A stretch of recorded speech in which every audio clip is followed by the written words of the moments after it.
This is a Willets Point Shea Stadium bound 7 express train.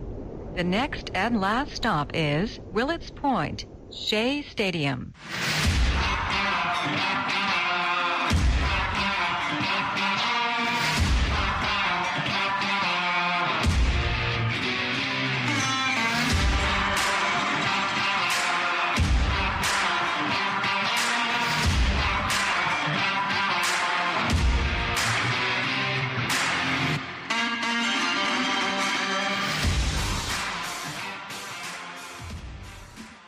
Oh, yes, it is the Subway to Shea podcast. Anthony Rivera here with you, talking about all the news and happenings surrounding that team from Queens, the New York Mets. This is episode 193 from the Subway to Shea studios in my office. If you could see the top of the screen, make sure you're following on Instagram, TikTok, and X at Subway to Shea. You can follow me personally at Ant Rivera 86 on X, and subscribe on YouTube. Make sure you like this video. Make sure you're subscribing to the channel.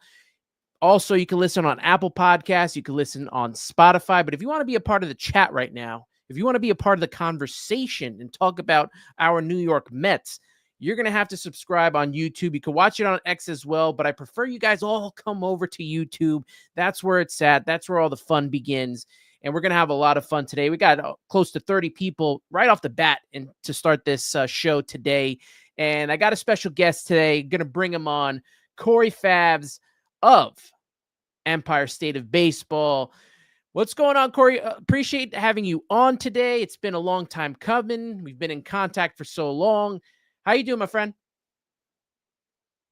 Tonight, looking forward to the show. Love chatting with you over the last probably 2 years now, just chatting about Mets baseball and baseball in general, and coming off this homestand. Very nice little stretch for the Mets. A little clunker today, but outside of that, feeling pretty good right now in Mets land.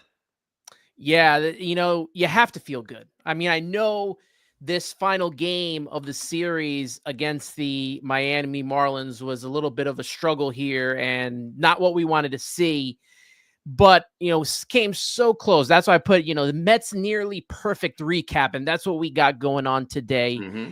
Shout out to everyone, like I said, in the chat. Let me just shout out to some of these people. G-Money Stacks in the house, Carlos Ramos. We got Empire State of Baseball in here as well. Great to have them be a part of this, as well as you're a part of their channel. So it's always great to chat it up with them. Nelson Cruz in here as well. Stanley Babbage.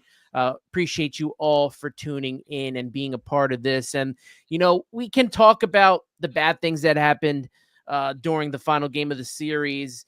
But Mets finished their home opening series 5-1, 3-0, sweep the Toronto Blue Jays. They go 2-1 against the Miami Marlins. And the only place I could think to start is, Pete Alonso. Pete Alonso and the homecoming, the ovation reaction that he got on opening day at Citi Field. Well, the home opener at Citi Field was nothing short of amazing. The fans chanting his name. Glad to have him back. Happy that he's back. Batting .333 on the year, 3 homers, 15 RBIs, has a 1.118 OPS. He's been clutch, big situations. Lindor getting on base, Juan Soto getting on base to set up Pete Alonso, and this is what we wanted, right? Like, we know he's not Aaron Judge, but Pete Alonso, it has to play that role of the, run provider, and he's doing that. 15 RBIs already.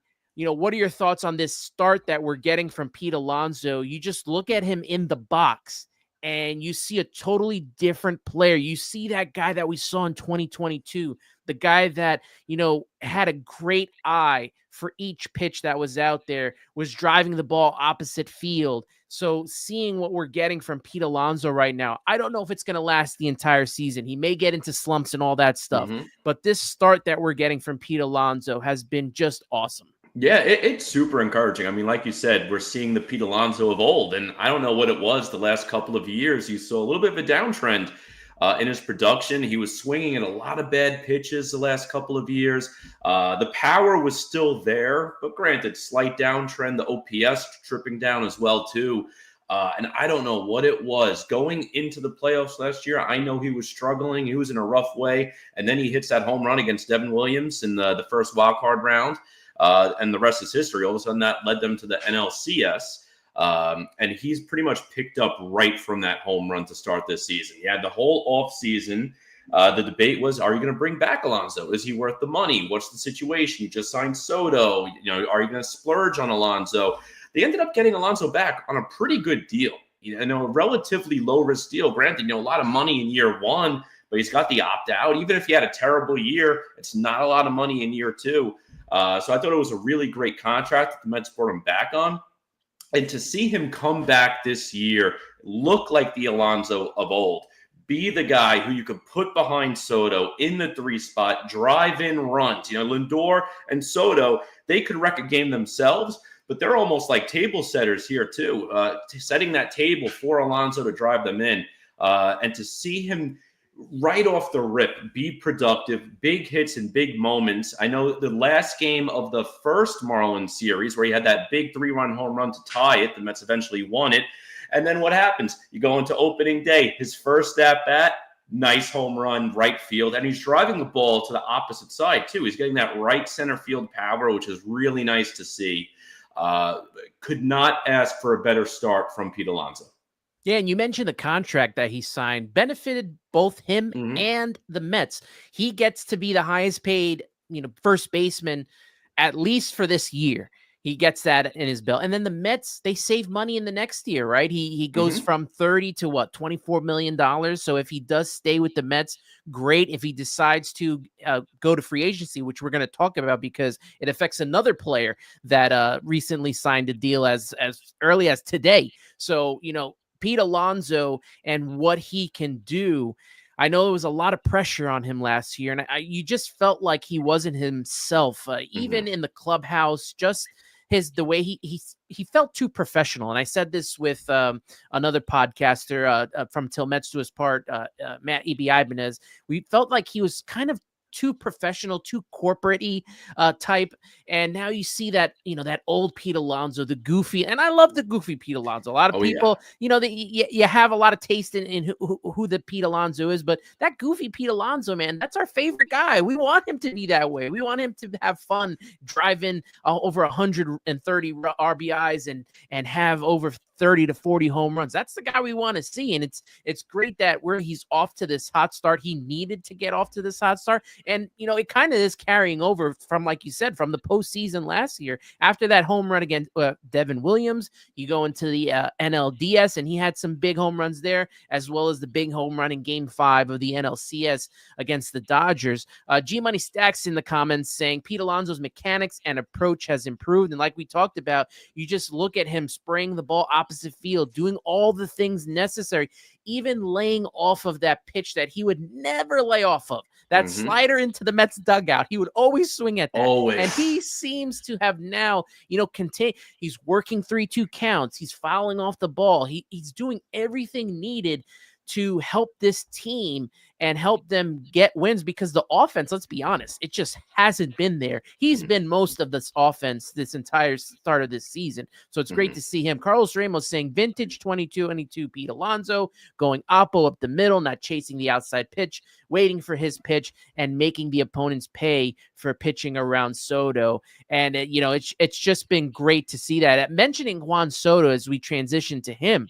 Actually, before we go to Juan Soto, there was a question, now that we have the impact of the Vladimir Guerrero Jr. signing, and I think he even got, was it a $315 million signing bonus or something like that? Something absurd. Something, yes. Yeah. It's a contract that we all know is not going to be great by the time end, but it feels like Toronto had no choice but to make this deal. They could not lose Vlad. He didn't want to leave Toronto. He wanted to be there, but we know that the Mets did their part in making it known that they were going to leave that option open by signing Pete to that short-term deal. They wanted to leave all options open. That's what they did last season when they had these contracts that were, player options for 1 year, to allow themselves to have the availability to make a move for Juan Soto, and they ended up getting Juan Soto, and they wanted to do the same thing for Vlad Guerrero Jr. And I don't know if they would have paid him the $500 million at the end of the day,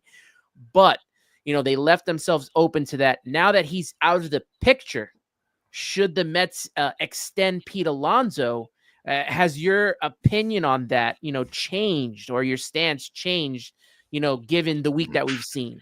Yeah, I would still love and hope that Alonso ends up being a career Met. And, it's a shame, too, if he did walk this past offseason, didn't come back. It's another story of a guy who could have been the leader in Mets home runs, walks before that happens, could have been a 400-plus home run hitter for his career, doing half of it elsewhere. So I'm happy at least the potential's there that he'll be here. I mean, he should be the Mets all-time home run leader this season. I forget exactly how much he's away, but it's a very attainable number. So that would be really nice to see. I'm also happy, ironically, that the Vlad situation resolved itself naturally before the Mets even had the chance to be involved there too. I think it's better for the Mets because you don't have that awkward situation. Well, what if Alonso has a great year? What if he hits 40 home runs, 100-plus RBIs? Now you're going to let him walk, your franchise leader in home runs, to bring in another first baseman of power? That would have been an awkward situation. And it works better for Alonso, too, because I have a suspicion. Again, you mentioned it before. We used to see the fun Pete Alonso, and we just didn't see that last year. And I wonder if the weight of not signing that big extension that was reported, like the 7-year, $150+ million extension about 2 years ago, I think that was starting to weigh on him too. You take the mixture of both of that, he had a rough year. Now, with Vlad out of the picture, there's no more of that conversation. There's no more conspiracies with the fans, with the media, whoever it might be, about replacing him with Vlad Guerrero. He could just go out there and be himself, and it sets up the table to potentially do an extension. I wouldn't touch it right now. I just want to enjoy the moment. Don't impact any vibes. Let Alonso keep doing his thing, because right now he really is the offense. Soto is getting on base. We know he has the pop. He'll get there. Lindor is really starting to wake up. He had a very nice series. So he's setting the table, but Alonso is really the one doing the damage. Let it ride. Have a good time. Enjoy the vibes. That's a problem we'll revisit later in the year. And that's where we wanted him to do in the offseason, right? We knew that it was going to be Lindor, Soto, Alonso in that order, and trying to bring in these runs here. And, it sucks for a guy like Francisco Lindor, who, the people who come on before him in the bottom of that order really aren't doing much. So he doesn't have much wiggle room to get his RBI chances, but, he's getting on base. But before we close out, with Pete, I agree with you. I think that you wait until the end of the season, let David Stearns do what David Stearns does, and he will figure out a way. I truly feel that the Vladimir Guerrero Jr. thing was something that they were trying to consider.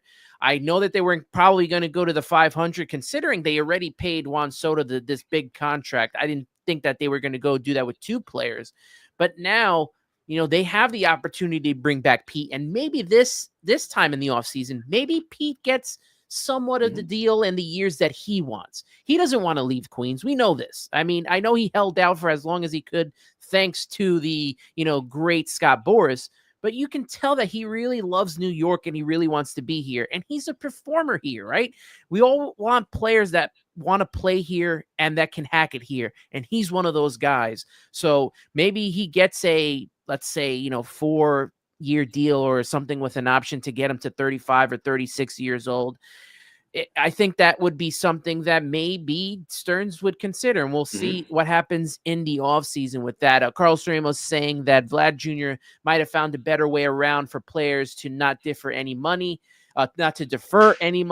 and still not kill teams' payroll and luxury tax. So there you got with that. As we move on with this lineup, and we talked about Juan Soto, you mentioned it. He's kind of having that quietly good start. He's been on base mostly every game this season. He's not hitting for power at the moment in time, but he's getting on base with singles. He had a big RBI double in the game against Toronto that, helped them win one of those games. So he's batting 279 right now. He's got a homer, 4 RBI. He's got an 846 OPS. Like I said, the power, it just really hasn't picked up just yet. I think a lot of it has to do with the cold. It's been brutal outside. Yeah, Worse than ever. Cold April so far. Awful. Yeah. It's so bad that the Mets had to move a game earlier on in the day because it was that cold. So, it's got to be brutal for these players right now. Like we mentioned, he's still getting on base, still setting up Pete Alonso for RBI opportunities. What are your thoughts on his start? Did you expect more from him right now? Or are you just, going with it because it's just early on in the season? Yeah, right now I'm just going with it. And, the power is going to come. I agree 100% with you. I think it's been a weird start to the season because of the weather. And also in some instances, he's being pitched around. And we saw it the other day. He got walked around to get to Alonso. And then what does Alonso do? He drives and runs. So he's helping to set the table. I also just love watching his approach at the plate because I think watching the Mets offense in past years, the thing that frustrated me the most was really the approach. Swinging at pitches in the dirt. You're taking strike 3 down the middle, but you're swinging at balls 5 feet out of the zone. It was so frustrating to watch. And I almost wonder, because Soto really is, in my opinion, he has the best plate discipline, best vision of the plate. I mean, he's got a phenomenal eye in the box. And I actually think that might be starting to rub off on some of these other players. We're just talking about Alonso, and his approach completely changed. I think part of it is because Alonso realized he doesn't have to be the guy anymore to drive in runs, but some of it could be a little bit of rub off from Soto. So I'm okay with the production from Soto. The power's going to come. We know he's going to hit 30-plus home runs. We know he's going to be around 100 RBIs. He's going to get the job done. I actually could see us going out west now this series, getting away from this cold weather, and all of a sudden seeing the Mets put up 8-plus runs in all 3 games versus the A's. So I think the offense is going to come. It's just been a cold, windy start to April in baseball.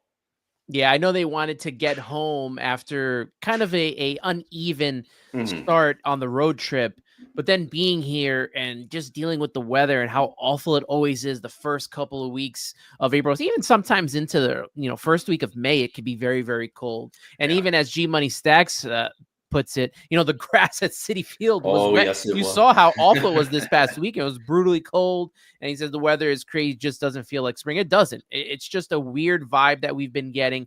And hopefully, that all goes away. Carlos Ramos saying Juan Soto still hasn't settled in. Not yet. You're not seeing the Soto shuffle at all. But Pete hitting like this will help him settle in faster. And the fact that Francisco Lindor as well, he's off to he's off to a solid start. Considering what happened last season, this is a good start for him. Got a little bit of home cooking. He's batting 244 in the season. He's got a home run. He's got 5 RBIs, 2 stolen bases. Reached that 1,500 hit mark. He's 1 home run away from 250. In your eyes, will he be an all-time Met when he retires and possibly go into the Hall of Fame as a Met? I think yes. One, if he makes the Hall of Fame, I think it's because of his career with the Mets. He's got a long contract here, and he's been underappreciated here. It's a shame that we haven't really seen him selected as an all-star, winning a Gold Glove, because us Mets fans watching him play, we see that production. We see how valuable he is to the team. If Shohei Ohtani wasn't in the National League last year and didn't put up the season that he did, Lindor would have been the MVP. And I know Lindor missed about 4 to 6 games down the stretch there where he was still in the MVP conversation at the time. Once he missed those few games, that pretty much solidified Ohtani. So Lindor is so valuable to the Mets. He will end up being one of the Mets' all-time greats. That for sure. If he makes the Hall of Fame, if he continues that production, I do think it will be because of his Mets career. And like you said, he's off to a nice start now, up to 240s. He didn't have the best road trip. All of a sudden, he comes back to Citi Field, and he clicked right off the rip. He's been red hot since Friday. And it's great to see because, Lindor's past several years with the Mets, April is almost a wash. It's like Yeah. April, well, you're going to get maybe 3 home runs. You're going to hit 180. And then in May, he's going to wake up. It's nice to see that he woke up very quick this year after just 1 week of below average baseball from his standards. Yeah. And the first 5 games, he had a leadoff hit in all 5 games. I think 2 or 3 of them were doubles to start the game. So he's getting himself on base. The fact that he pulled out a bunt the other day that set up the Juan Soto RBI double. I mean, in this climate, we haven't seen bunts utilized in such a long time. He read the situation correctly, and he did the job, got it done, and it helped the Mets win a game. So, Francisco Lindor playing good defense, getting on base, hitting the ball, and that's what's just important to have him have an all-around good season. And I think the fact that he hits in front of Juan Soto, he's going to see a lot of good pitches this season. Oh, yes, he will. Oh, yes. I'm really excited for the year that Lindor's. I'm really excited for the Mets offense in general because Soto most likely is not going to have the numbers he put up with the Yankees last year, but everyone around him, he's going to boost Lindor. He's going to boost Alonso. And when the rest of these guys wake up, I mean, Viento's off to a slow start, looking a little better now, but I expect a lot of production to come out of him. You've got no production out of second base. So McNeil's going to come back. That's going to be more production too. So the Soto effect on these other players like a Lindor, I couldn't be more excited to see. This is going to be the year where Lindor's an all-star and a gold glove. This is the year it's going to happen. And it's because of the Soto effect and the trickle down. And the Mets are now a team in focus. It's not like a team where no one has any expectations. The expectations are there. The fans are fully engaged, and this is going to be the year Lindor's an all-star for the Mets.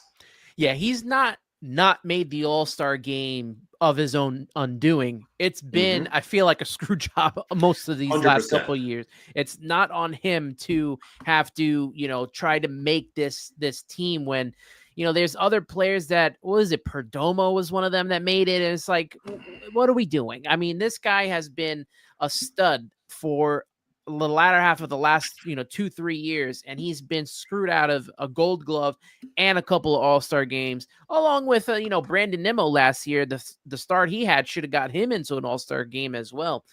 Carlos Ramos here saying Lindor will break the Mets single season record for runs scored in 2025. He thinks he'll score at least 131 runs. I could see that happening for sure.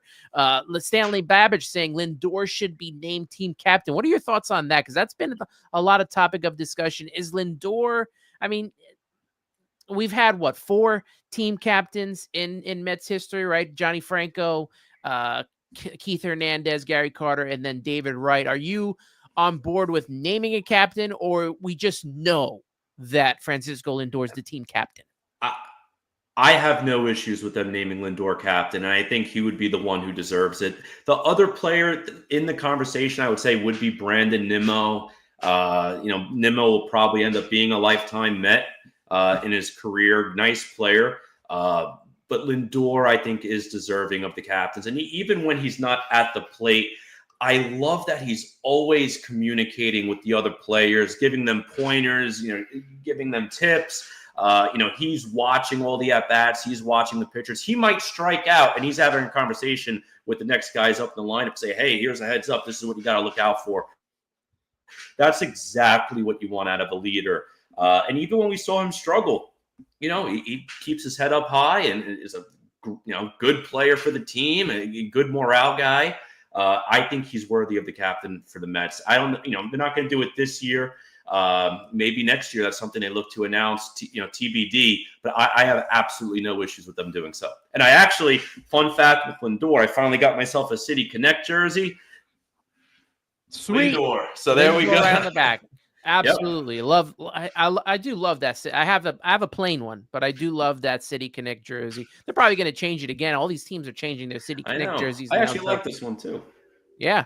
Carlos Ortiz saying, do they disrespect Lindor for the Hall of Fame like they do for all his other accolades? If he stays healthy and keeps playing the way that he does, I have no doubt that he will be in the Hall of Fame. He spoke about it during one of the press conferences, and he mentioned the fact that Carlos Beltran should be in the Hall of Fame before talking about himself getting in there.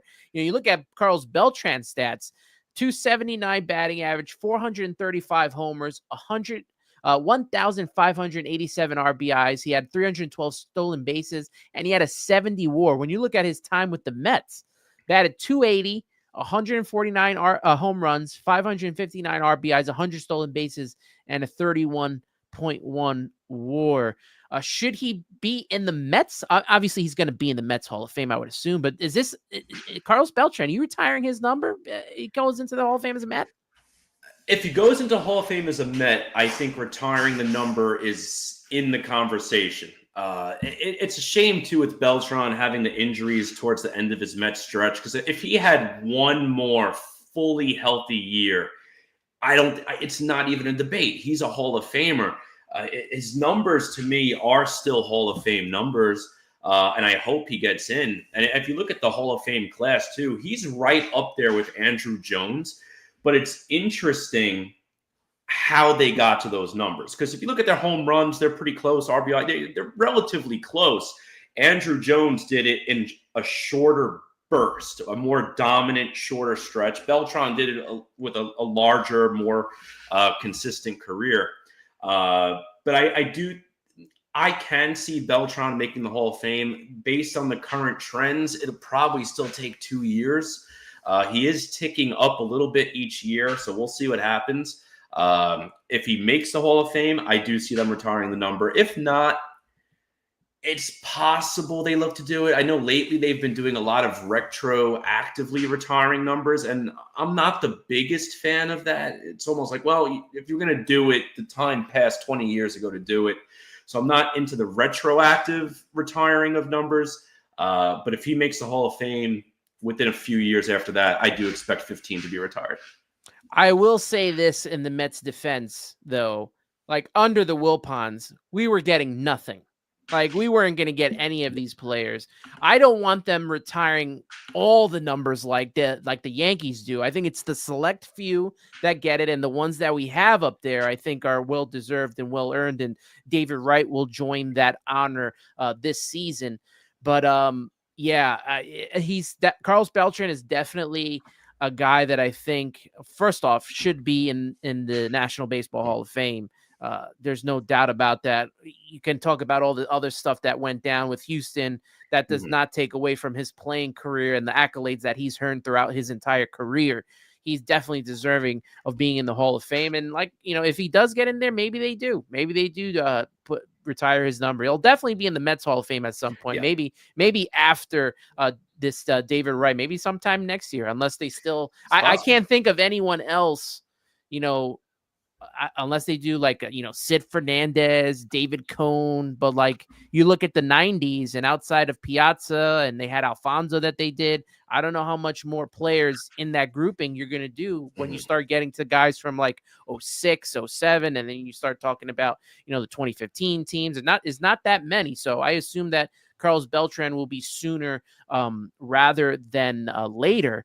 A couple of the comments here in the chat. Shout out to my guy, Keith Diaz from the Shea and Sons podcast. Great to see you in here, my friend. And as you can see up in the screen there, hashtag Queens Baseball. Shout out to the Queens Baseball community. Shout out to everybody in there in the chat. Appreciate you, my friend. Appreciate you for being in here. And thank you for the shirt. Got to represent Piazza. Got to represent at least the one of the Hall of Fame retired guys out here. But, we move into the pitching right now. And Clay Holmes and Kodai Senga, they have been the most impressive to me this week because they have just improved from their previous starts. Clay Holmes in his last start, 5 1/3 innings pitched, 5 hits, 4 earned runs, 3 walks, and 10 strikeouts. Now, the final line doesn't do him any justice. He pitched really well, and it was nice to see him go deep into a game. He threw 10 strikeouts. What were your thoughts on what you've seen from Clay Holmes? Because he wasn't able to get to 5 innings in his last 2 starts. I think both starts were 4 2/3 innings pitched. Now he gets into the 6th inning here.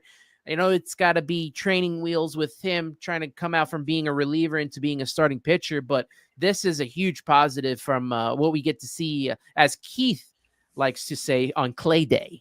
Yeah, no, I love Keith's Clay Day hashtag that he's got going there. Yeah, talking on Clay Holmes too, interesting start to the year because he came into spring training. Seemed like he was already a little stretched out, which was nice to see because he was throwing 3 innings right off the rip in spring training. I'm like, oh, wow, this is great. He's stretched out. His spring training numbers were really good too. So I have really high expectations. Then the season started little shaky at first.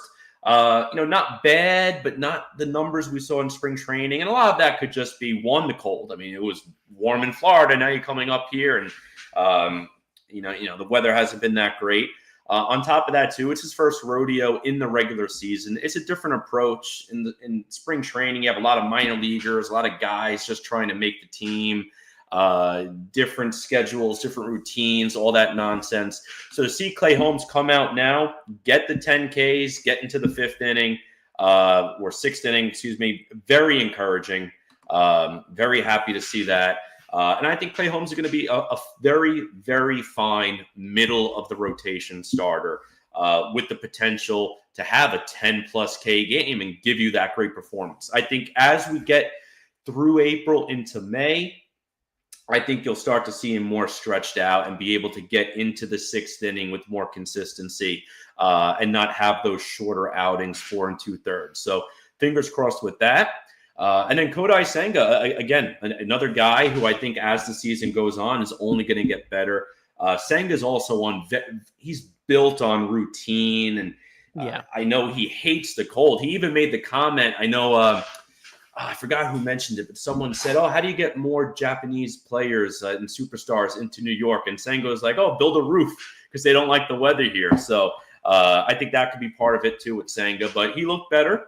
And I'm not worried. The thing with Senga, I just want him to be healthy. And so far, knock on as much wood as I could find here, he's looked healthy. That's the main thing. He's another guy. You get to May and Senga's healthy, he's going to be dealing. He's going to be fine. Holmes will be stretched out. He'll be fine. Hopefully you'll have Minaya back. I know he had a little bit of a setback, which is unfortunate, but Minaya will be coming back. So really got to give kudos to this pitching staff, especially seeing Clay Holmes and Senga get an improvement in their last start. Yeah, we see from Senga what we saw in 2023. He struggles in the first inning, picks it up, and then takes care of business. 5 innings pitched, 5 hits, no runs, 2 walks, and 4 strikeouts in a bounce back against the team that he pitched against. He pitched against the Marlins in the first outing. You got to see him again and take care of business. Like you said, he's got to be on his routine, and I assume the same thing is going to happen with Clay Holmes.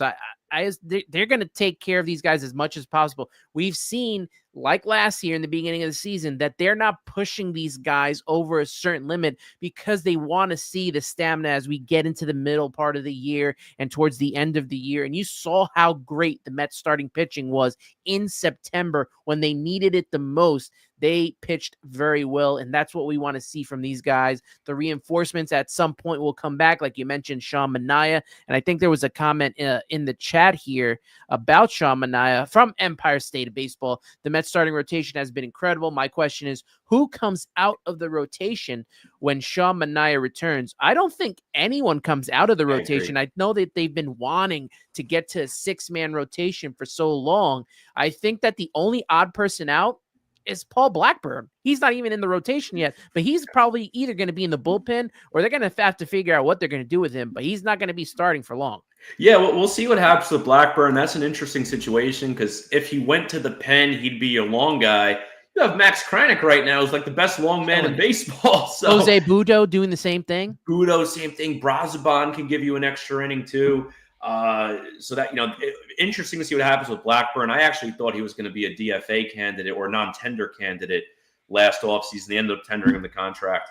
But I agree with you. I think they're going to, if Manaea is the first one back, and he should be, I think they just stick at that point with a 6-man rotation. And then if you have the weird scheduling, you get a rain out, or if you have 2 off days in a week, I could see them then doing like a 5-man rotation and giving a guy an inning or 2 out of the pen to try and mix and match a bit. But I don't think they bump it unless someone's hurting, which hopefully not. I agree. I think they go 6-man rotation once Minaya comes back. Once Montes comes back, assuming everyone else is healthy, then it's a conversation about what happens. But that is a bridge we will cross at that time.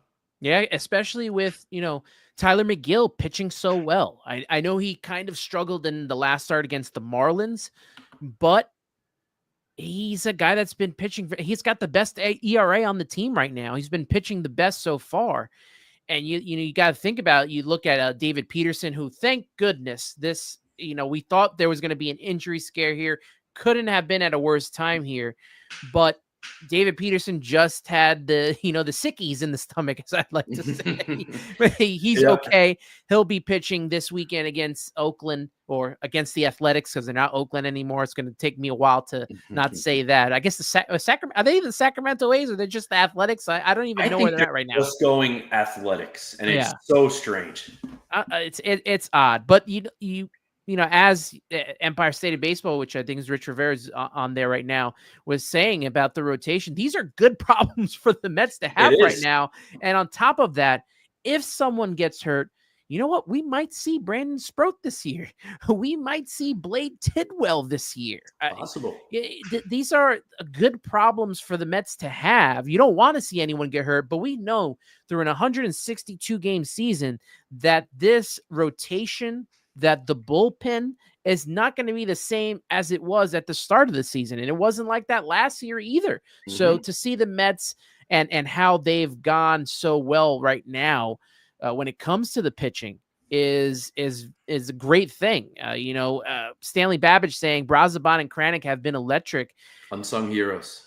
Unsung heroes. Kranick is such a great story. He grew up as a Mets fan, and him just being so good and shut down has been fantastic. Pitching multiple innings. I can't remember what game it was. May have been game 2 against the Blue Jays, where he pitched 3 innings and helped the bullpen get some rest. Yeah. I love this bullpen because it's so versatile. You look at Kranick, Brazoban pitching multiple innings. My guy, as Carlos Ramos says, I've been the biggest Jose Butto fan for the longest time. And yes, now it really is Butto. That's what they were saying as Gary was announcing it. I was shocked when I heard it at first, but that's the correct pronunciation, Butto.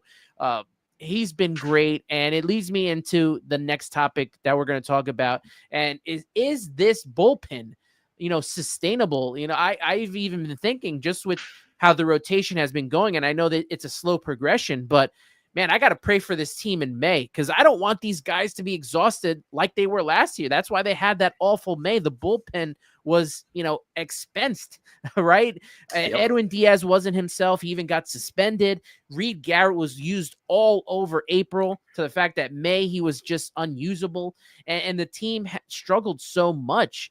They've been good, but if this rotation doesn't go deep into games, we could have another concern on our hands. It's possible. I think the one thing that I really like about this bullpen that maybe we couldn't make the same argument last year is having multiple options that can go multiple innings. And it gives you a chance where you have a high-scoring game. Kranick could give you 3 innings. Brazoban can give you 2. You have guys who can go deep, Butto 2 innings. And it helps save some of these arms so they're not getting the back-to-back-to-back. Look at Ryan Stanek. They only pitched him, I think, once over the homestand, or maybe twice today. I forget exactly how much, but Stanek went a stretch where he wasn't used that much either. Stanek is arguably your setup pitcher. I know him and Minter will kind of rotate based on matchups. But you were able to go multiple days in a row without using your righty setup man in Stanek. So having guys who could eat those multiple innings is great. So I think that helps in terms of keeping them healthy and keeping them fresh and ready to go. Is it sustainable at this level? It's probably not. Eventually someone will falter. Eventually someone's going to tweak something, miss some time. You have to call up some guys from the minor leagues. They might not be great. So I don't think it's sustainable to pitch at this high level. I do think it's sustainable, though, that the Mets could finish with a top 10 bullpen in all of baseball. Coming into the season, I would have signed up for that. I would have been very happy with a top 10 bullpen. And I do think that is sustainable to put up a top 10 performance overall in baseball. It's not going to be at this elite margin, but I think it's more sustainable than last year because of the guys that can give you depth. And you have Nunez hopefully coming back soon, too. So that's another nice arm to potentially squeeze in here. Paul Blackburn, I think he doesn't make the rotation. I think he's a long man to start. That's a guy. So ultimately, we'll see what happens. Yeah, Daniel Nunez is that key piece that is getting himself acclimated and warmed up right now. They didn't want to rush him coming back from that injury, and I totally understand, but the bullpen has held its own and done its job. And as the Green Machine says, the fact that the Mets are 8-4, haven't hit like they're capable of, bodes well moving forward, because the bats are going to heat up soon enough, and thankfully enough that this pitching staff has carried this team. Who would have thought, right? This pitching staff, Griffin Canning, Clay Holmes transitioning, Kodai Senga coming back from injury. You have no Sean Manaea, no Frankie Montas. Tyler McGill once again gets gifted an opportunity to come into the rotation. David Peterson, don't know what you're going to get, but seems like the David Peterson from last year is going to be the David Peterson moving forward. So this pitching staff has done so well. And even with, Edwin Diaz and coming into, a game down 2-0 and giving up a big home run to make it 5-0, you'll wonder and worry about him, but we know what we're getting from Edwin Diaz. And I guess if you're going to kind of blow some runs on any game, it was that final game where you're already down by some runs. Exactly. Yeah. And I'm not, I know people are talking about the velocity being down, but there really hasn't been any talk about him not feeling right or feeling, if there was talks where, it's taking him a little extra time to loosen up, and you're hearing those conversations, and then you see the velocity down, then I would be a little more concerned. Again, I just think the cold has a bit of a factor. And look at last year, his velocity wasn't consistently 100. And then what happens in the big moments when he needed it most in the playoffs, he was getting the 101 that he needed. So I'm not worried about Diaz until if he was doing a game like today more consistently, then yeah, maybe I'm concerned. I think he'll be fine. He's the least of my problems right now. I just want to get some of the pitchers back, get a Manaea back, have the bats wake up, make sure the other guys in the bullpen continue their trends, and take it from there. But Diaz, I think, is going to be okay. I'm not concerned. Carlos Ramos saying this bullpen will be effective all season long. I'm confident as long as starters give us a minimum of 5 to 6 innings, this bullpen has enough weapons to be the best all season long. That's what I've been saying. Give me 5 to 6 innings. It's a lot to ask for 7 innings from a starting pitcher, especially from our rotation. But to give us 5, to give us 6 innings, where even last year at the beginning of the season, we weren't getting more than 4.5 innings out of some of these guys. This has been a better start to this year, and that's why the Mets are 8-4 right now. Stanley Babbage saying, Danny Young could be DFA'd. I could see it happening. He's the one pitcher that has been kind of struggling the most in the bullpen right now. You're not DFAing Ryan Stanek, who's been doing very well. AJ Minter's your lefty out of the bullpen. We mentioned Kranick, Budo, and Brazaban, how important they are to the bullpen as well. And I think that they are kind of set here. So Danny Young would be that guy when Daniel Nunez is ready or Paul Blackburn's ready to come up, that probably would get the heave-ho, as I'd like to say. Yeah, I agree with that too. Right now, he's the weakest link. And until they have to make a move, especially when these other guys start to get healthy, he'll remain around and he'll be your sacrificial lamb, in a blowout game, put him in there. If it's early in a game, a starter doesn't go deep and you want to get a lefty out to end the jam, throw him in there to hope you get him. Let him get the one out and then take him out next inning and start clean with another arm. So he will be the guy, I think, that ultimately goes when some of these other arms get healthy. But, we'll see. See what happens. The Danny Young of the off. Actually, Danny Young's been better than this player that we're about to talk about. I want to say I guess the black cloud, and it's sad to say this, hovering over the Mets, as Mets Talk with Hayden says, I'm tired of the Baty experiment. We got to talk about Brett Baty, man. What in the world is going on with Brett Baty right now? This is the same thing that we've dealt with over the last couple of years. He hits well in the minors. He hits well in spring training. He comes up to the major leagues and he can't hit major league pitching. It's a shame. It really is a shame too. And I thought the injury to McNeil was going to end up being a blessing in disguise, because I thought it was going to give Baty the opportunity to seize that second base job all season long, or most of the season, and rotate a little bit at third and DH as needed. And it just hasn't happened. He's the definition right now of a quadruple A player. I know I commented on your pod last week. He's reminding me of Nick Evans right now in that career, where you look at the numbers and like minor leagues, AAA, phenomenal, spring training, phenomenal. It's like, wow, do we have a spark here? Is this something? And then he comes to the majors and hits 230 with no pop. So it's a shame what's happening with Baty too. And especially this year, having a couple years in a row where he struggled and failed to seize the job. The Mets have given him every opportunity the last couple of years. He was the starting third baseman to start last year. Vientos took that job from him. He had the chance to be a guy this year at second base. He hasn't done it.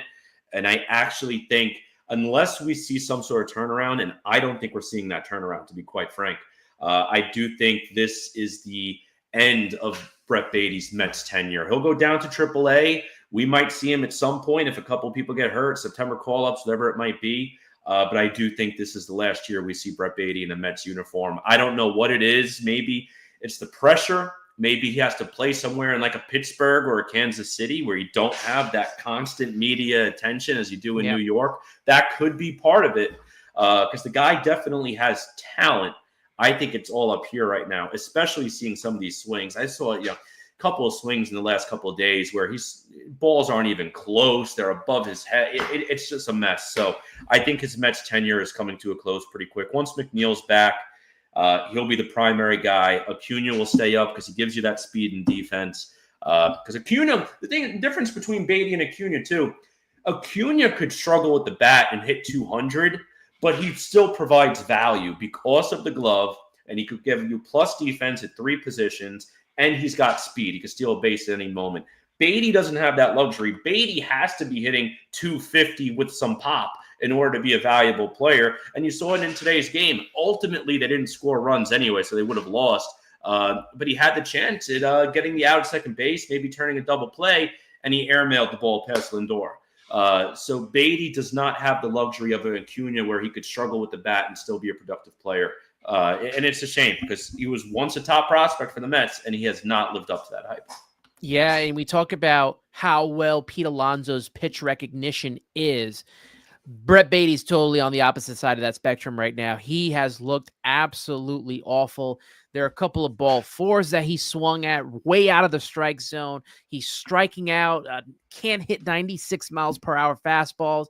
He has had an absolute awful start to this season when the opportunity was there for him to kind of seize the day and cement himself. And like you mentioned, once Jeff McNeil comes back, like we're all, I think a lot of Met fans, probably most Met fans, are tired of Brett Baty because he has been given so many opportunities throughout the years. The same thing has happened with Mark Vientos.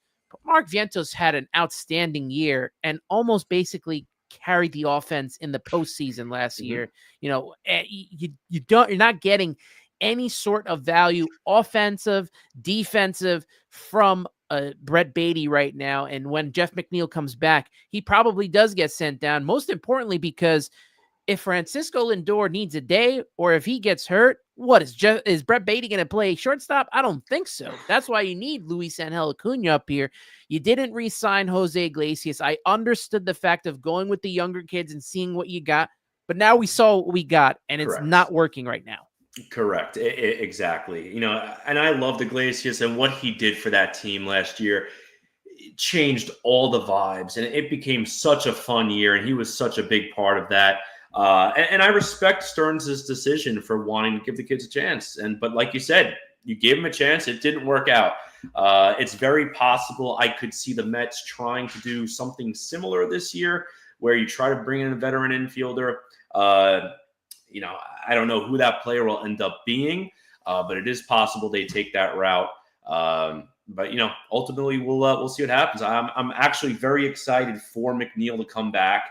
And the good thing with McNeil too, he's another one who gives you a little bit more versatility, where you could play him in a corner outfield if you really have to, and then you could play Acuna at second base.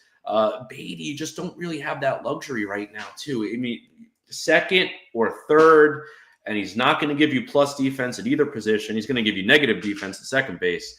McNeil at least will give you average defense in multiple spots. Even at when least he's at 230, 240 as well. Exactly.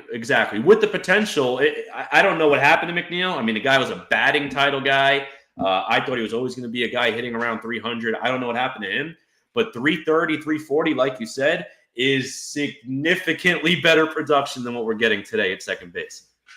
Carlos Ortiz saying Baty will get DFA'd once McNeil comes back. He'll definitely get sent down. Maureen saying that New York isn't always an easy place to play. New York is just not for everyone. That's why when I mentioned Pete Alonso and how important he is to this team, and the fact that he can hack it here in New York, it's very important to get players like that here. That's where the success comes. Carlos Ramos saying Corey is 100% right. Baty will never work out in New York, but send him to Miami, Cincy, or Pittsburgh and watch him find himself finally. Maybe it does happen like that. Johnny Boy is saying, and I'm sorry, bro, I jinxed the Mets today by saying we were sweeping the Marlins. There was nothing that I, or even the Mets could do to help. I mean, did you see the final out of that game that Pete Alonso crushed that ball? And I think it was Dane. Oh, man, I can't remember his last name. I missed it today. I missed the last about 40 minutes of today. He crashed into the wall with an amazing catch. Oh. I mean, it was such a solid catch. Like, the Mets weren't going to get anything today. So I wouldn't worry too much about it. Look, they're 8-4. It's a great start to the season. And, a lot of that has to do with the rotation, as Slappy McGill saying, Tyler the Negator. He's been a big part of that. I mean, the whole rotation has been so huge to this team and what they have meant. And hopefully going forward, it continues the success. And as we wrap up this show, a couple of news and happenings here. As we talked about Jeff McNeil, he is getting set this weekend to start a rehab assignment from that oblique injury. You look at Francisco Alvarez as well. He begins his rehab assignment in PSL on Wednesday. Who do you think is needed more at this point? I think we kind of really laid it out. Luis Torrens and even Hayden Singer has been playing every day right now with Luis Torrens with a minor injury right now. MRI came out negative, so that's good for him. But Hayden Singer has been playing almost every day. They've been hanging it, doing well, catching, and defense has been well to boot on top of that. Mm-hmm.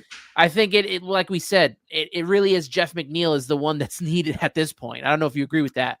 I 100% agree, especially because you're playing backup catchers and you're getting above average performance for what you would expect from a backup catcher. Two of them. And Torrens, I know he's been hurt the last week or so. Hopefully he's healthy again soon. Phenomenal start to the season for Torrens. And Senga, glad to have him up here too. And, I know it took him a while to reach the big leagues, but I'm very happy with the performance considering the expectations for those players. Absolutely. Johnny Boy asked that question for the panel: with the Vlad contract done, do we believe this will affect Pete Alonso's contract? We kind of talked about that a little bit in the beginning of the show. I don't think it will. I think if Pete has a great year, he's going to go to free agency anyway. And I don't know if this may change the fact that because Vladimir Guerrero is not available, maybe the Mets now cave a little bit and extend him for a little longer. But I don't think it affects the money. Vladimir Guerrero Jr. is 26 years old, a lot younger, and he's got a lot more going for him. Pete Alonso is going to be 31 next year. He's not going to get a massive contract. Maybe 3-4 years I see him getting. I agree with you there too. I think you're going to see one of those contracts where It's not too many years capped, maybe no more than 4 years tops, but at a high annual value. Similar to one of the Cespedes contracts that they offered him a while back too, where I think it was like a 4-year deal, a lot of money. It'll be a similar type of situation. It's not going to be one of those mega contracts. He's not even going to get 200 million, Alonso. It's going to be somewhere about if he has another year where, again, I'm just making up numbers. Let's say he hits a 40 home run year, 115 RBIs, phenomenal season for Alonso. I could see him getting at most still 40 million, which is a lot of money. 40 million, 4 years, that's 160. So he's not going to get that big 200 million plus deal. I think he would suffice like he did this offseason of getting the highest AAV on a shorter-term deal. I think that works for him. G-Money Stag saying, what about Ronnie Mauricio? I actually have no idea what's going on with Ronnie Mauricio, to be honest. I don't think he's even playing any games yet. I think he's still rehabbing. Yeah, it's a crazy situation. And it's a shame, too, because he would have been a guy right there in the second base mix, helping to give you some sparks. So, hopefully this is a player where, again, I don't know where he is. It's a very, very weird rehabbing and comeback situation. But if this is a guy that can come back in July, hopefully he's playing minor league games by June. I would hope before that. But if he can come up in July and give you a little spark, I'd love to see it, but we'll see what happens. We have another question here was from Stanley Babbage saying, with Senga's performance, can the Mets carry 3 catchers when Alvarez returns? I don't think that they're going to do that. I mean, it could be possible, but I just don't see them doing that, especially when they need somebody to back up Francisco Lindor, like we've been talking about. But maybe they put, if he's here before Jeff McNeil, maybe Baty gets sent down and they carry 3 catchers. I just think that the fact that the performance from Senga as well as Luis Torrens allows the Mets time to allow Francisco Alvarez to rehab and get himself to being 100%. Because if you remember last year when he had some, similar injury, they rushed him back. They could not do any more with Tomas Nido and Omar Narvaez. It wasn't working out. They really needed Francisco Alvarez back, and he came back a little bit too early, in my opinion. Still had his hand hurting. He even hurt his shoulder later on in the season as well. So I think that had him suffer through most of the season, and his offense suffered for that. So I think that all this does for Senga and Torrens is it allows Alvarez to have time to come back and get himself to 100%. Exactly. I completely agree with you there. And I don't know Senga's contract. I assume because he's a rookie, he's got to have options, and you could send him down. And if you need a guy, bring him back up, and we'll see what happens. But I don't want to rush Alvarez back, even though it sounds like he's already hitting BP, so maybe he's not too far off. But don't rush him back. And I agree. I don't think they go with the 3-man catcher because of the value Acuna's bringing in. You want that athleticism and guy who can play multiple positions in the infield. One final note here, and a sad note here, the passing of Octavio Dotel. He was killed in the roof collapse at a nightclub in the Dominican Republic on Tuesday. He was only 51 years old, was initially found alive and pulled from the rubble, but later died being taken to a hospital. There was over 100 people in this tragedy that passed away. If you former utility man Tony Blanco and Nelsie Cruz, who was the sister of former big leaguer Nelson Cruz. When you look at the career of Octavio Dotel, he only spent 1 year with the Mets. 1999, 8-3, had a 5.38 ERA. Won Game 5 of the 1999 NLCS against Atlanta, the Grand Slam single game from Robin Ventura. And then he was traded in that big trade to get Mike Hampton and Derek Bell here. He was traded alongside Roger Cedeno to get that done. That trade doesn't get done. I don't know if the Mets make it to the World Series that year, but he had a lot of high hopes going for him. He won the World Series in 2011 with the St. Louis Cardinals. His career 59-50 with a 3.78 ERA, and he became a really good closer for a lot of teams, for Houston. I mean, he played for the Athletics. He even played for the Yankees. So we send our thoughts and condolences out to Octavio Dotel's family and friends and everyone who lost their lives out there in the Dominican Republic. What were your thoughts on him when he was playing for the Mets? Were you big on that Hampton trade? At the time I was. It's just a shame how the whole Hampton situation played out too, because then he ended up leaving. And the whole situation this last 24 hours with the hotel too. It's wild because the initial stories when it came out was initially that he passed away, then he was alive, and then he passed away. He ended up passing away, like you said, either in transit or at the hospital, but they pulled him out alive. Very wild situation. And to your point too, it's interesting how his Mets career, despite being so short, had a ripple effect between the trade and the 2000 World Series, and a very good career for Octavio Dotel. And it's a shame that he's gone this early. Even if you think about it, the five shades of Kevin Bacon, it could be all the way led to David Wright as well. Yeah. With the Mike Hampton situation. But on a serious note, we send our condolences out to him and his family and everyone who lost a loved one there. So very, very sad situation that happened there. A couple more comments here. Phil Nolasco, got to put this up here because it's so true. We have the best team in baseball. I mean, obviously it's known here. Empire State of Baseball from Rich Rivera. Maybe we are distant cousins. We're gonna have to talk about this and figure this out. But one of the most important things he said is the best thing for baseball is when both New York teams are successful. Not only is it the best thing for baseball, but it's the best thing for a Subway Series is to have both teams playing well. You talk about 99, 2000. Those are the big years. 2006. Anytime both teams are good and have an opportunity to make it to the postseason is when, New York baseball is at its best. Yep, 100%. Couldn't agree more. This is going to be an interesting Subway Series. I cannot wait for that first Juan Soto at bat at Yankee Stadium, and he is definitely hitting the ball 450 feet. Oh yeah, it's happening with a shutout from Clay Holmes. Oh, that would be the icing on the cake. Icing on the cake. And then Ottavino will come out after getting DFA'd for the 20th time with the Yankees and give up a few runs too. Unbelievable. I think he's trying to get back into media. I think he was on foul territory today, so he might be done for now. Maybe he'll come back out. Who knows? We'll see. We'll definitely see him at some point again during the season. Corey, this has been a lot of fun for me. Make sure you let everyone know where they can reach you, where they can reach Empire State of Baseball. Plug all the social media. Yeah, no, I appreciate it. And it's been an absolute blast coming here and conversing with you and everyone in the chat tonight. Please go ahead and give us a follow. I mean, myself at Corey Favs on Twitter, the podcast at ESB Podcast on Twitter, on YouTube at Empire State of Baseball. That's also the Instagram. So Instagram and YouTube at Empire State of Baseball.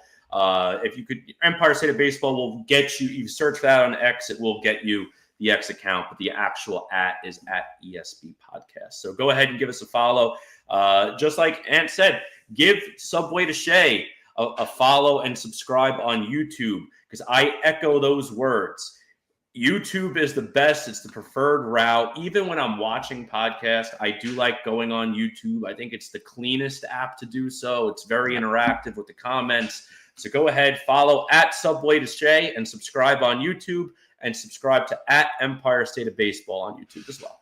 Yeah, you said it. You took the words out of my mouth. It's all up there now. It's all up there in the logo. Yep. X, Instagram, TikTok at Subway to Shea. Me personally at Ant Rivera 86. Subscribe on YouTube. And if you like to listen to it as well, because I know a lot of people like to listen on the road, on transit, Apple Podcasts, Spotify. And remember, hashtag Queens Baseball. Get with it. Thank you so much, Corey. Appreciate your time. And obviously, we're going to do this again in the future. We're going to get more. We got to get more of the Empire State of Baseball crew on the podcast, maybe when we get closer to the a Subway Series. But for Corey and for Anthony here, you've been listening and watching the Subway to Shea podcast. Always remember, let's go Mets.